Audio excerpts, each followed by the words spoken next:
The seasons were changing on the island of Sodor. The leaves had begun to change color, and the air was growing crisp.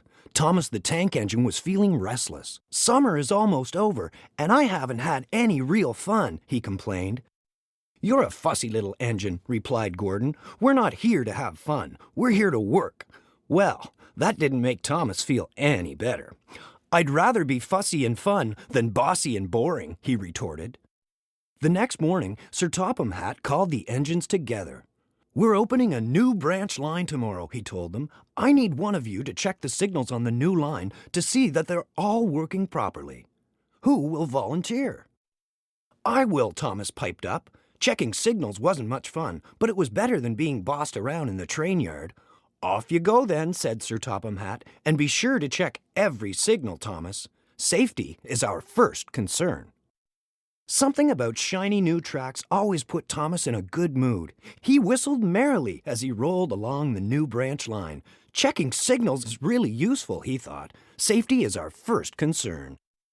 Each time he saw a signal, Thomas made sure that the arm was in the right position. He also checked to see that the signal lamp was working, so it could be seen at night. If the signal arm was down and the lamp was red, that meant danger on the tracks ahead. There were hidden junctions, hanging rocks, dangerous curves, and steep hills. Thomas had almost reached the end of the new branch line when he saw the sign for a carnival. There was nothing Thomas loved more than a carnival. Oh, how he would love to go. "If I hurry to the carnival now, I can check the rest of the signals later," he told himself. And with that, Thomas turned off and headed into the countryside. The carnival was splendid. There were games and rides and cotton candy, and there were lots of children. "Look, it's Thomas," they cried, and ran to greet their favorite blue engine. When Thomas got back to the train yard, Sir Topham Hatt was waiting. "You've been gone a long time, Thomas," he said. "You must have done a very thorough job of checking the signals on the new branch line." "Yes, sir," peeped Thomas. And just like that, without thinking about it, Thomas told a lie. He hadn't meant to. He suddenly realized that he'd forgotten to go back and finish the job. But how could he tell that to Sir Topham Hatt?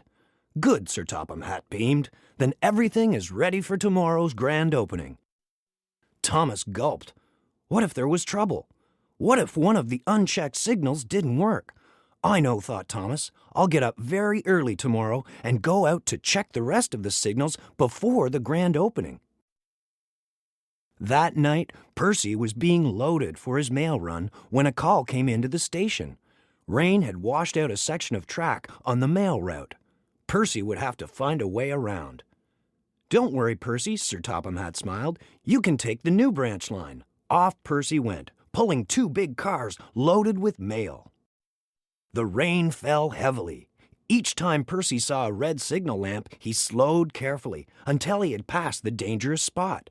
Then, suddenly in the dark, Percy passed another signal. The lamp was not lit, so he didn't see it until too late. The arm was down for danger. Percy slammed on his brakes, but the rain made the track slippery, and there it was ahead, a very dangerous curve.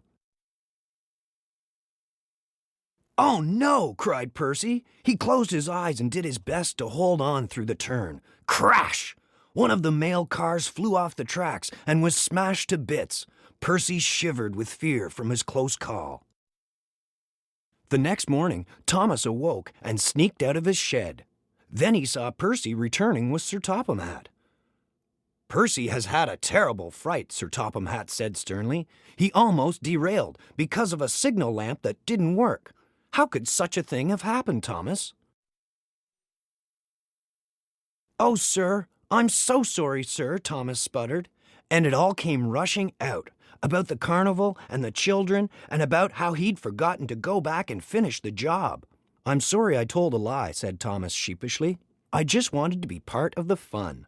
"There will be no fun for you for quite some time," Sir Topham Hatt scolded. "Percy will run your branch line until you've gone and checked every signal on my railway twice. And now, every time Thomas passes a signal, he checks it twice, just to be safe. Gordon likes to tease him. Fussy little Thomas certainly is fussy about signals. "Peep, peep," says Thomas. "Safety is our first concern." The end.